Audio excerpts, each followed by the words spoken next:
也是在地新闻，后来乡亲啊继续来看卫福部发布的2017年10大癌症的发生率，大肠癌已经连12年排伫头名。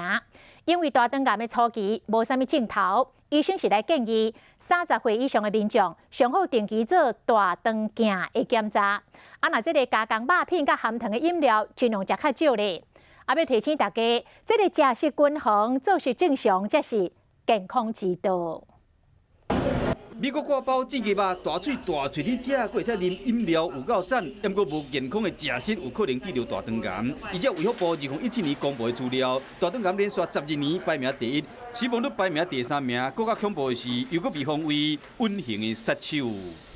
大概有70%都没有什么临床症状。对，那我们一般临床上常会听到说大便习惯改变或大便出血，有时候它真的是肿瘤，而且它已经是属于期数比较高了。早期无症头，那只好靠定期检查。医生认为讲，即马主要检查方式除了粪便，就是大肠镜。建议讲，若是检查完无难三八，家族的病史每3年安排一摆检查，当然食食嘛会改变。